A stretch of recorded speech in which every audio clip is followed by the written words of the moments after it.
Vicious facts about Gary Oldman. The Hollywood shapeshifter Gary Oldman is an English actor who is best remembered for his dark roles in franchises like Christopher Nolan's Batman trilogy and the Harry Potter films. From his roots in working-class London to his Shakespearean rise and controversial off-screen politics, the morally complicated shadow of Oldman's biography has followed him into his personal life. Love him or hate him, enjoy these 41 provocative facts about Gary Oldman.1. I come from troubled waters. Gary Oldman was born to a London sailor-turned-welder and his wife on March 21, 1958. It was stormy sailing during Oldman's childhood. His father was an alcoholic who abandoned the family when Oldman was only 7 years old. 2. Top scores of a different kind. At the age of 16, Oldman dropped out of school. Why?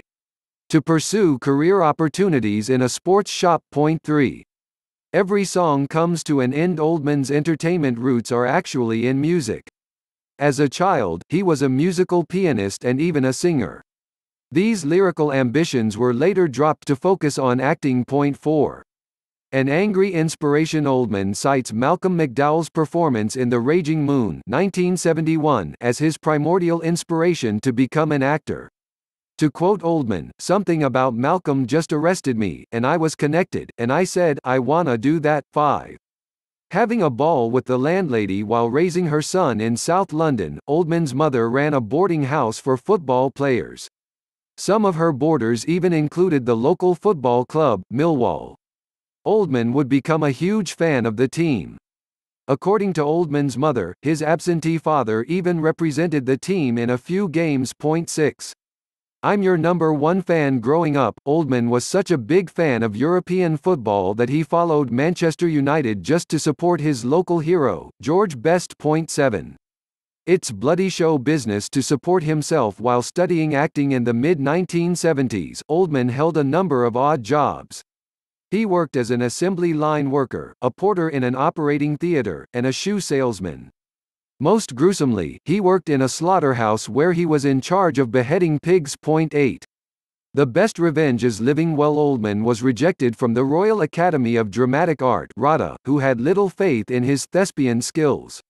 They told him that he could reapply, but also advised him to find another line of work. When asked if he ever rubbed his later success in the RADA's face, Oldman simply laughed and said, "The work speaks for itself." 9. Shut the puck up. While earning his BA in acting in 1979, the already mischievous Oldman played the trickster Puck in a school production of Shakespeare's comedy A Midsummer Night's Dream. 10. Pay his own way. Oldman attended Rose Bruford College in Sidcup, southeast London. Despite, or because of, his shy but diligent worker ways, to quote the actor himself, Oldman was there on a scholarship. 11. Fame just needs elbow grease. Among his class, Oldman was the first graduate to get acting work. Instead of claiming that this preferential treatment was caused by his talent, Oldman credits his success to something less inspiring: grunt work. According to Oldman, he was just incredibly diligent about getting employment as an actor. 12. Puss in Boots. In 1979, Oldman made his professional theatrical debut in the York Theatre Royal's staging of Dick Whittington and His Cat, based on the English folk tale about a poor man's rise to Lord Mayor of London.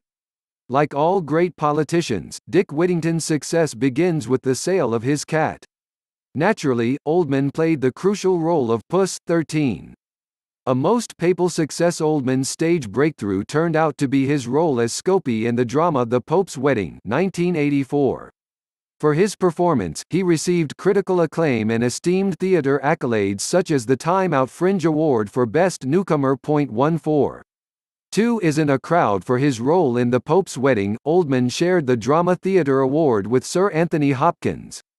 Years later, the men would reunite onscreen, co-starring in the film Provocative, Dracula, and Hannibal. 15. Sick of Sid. Gary Oldman turned down the role of Sid Vicious in Sid and Nancy 1986 3 times. The film's director, Alex Cox, had previously worked with Oldman, albeit on stage, as the director of The Pope's Wedding. Though Cox felt that Oldman would be perfect, Oldman was reluctant to move onto the silver screen. as Oldman himself admitted, he was still a bit of a theater snob. I wasn't really that interested in Sid Vicious and the punk movement. I'd never followed it. It wasn't something that interested me. The script I felt was banal and who cares and why bother and all of that. And I was a little bit sort of with my nose in the air and sort of thinking, well, the theater, so much more superior and all of that.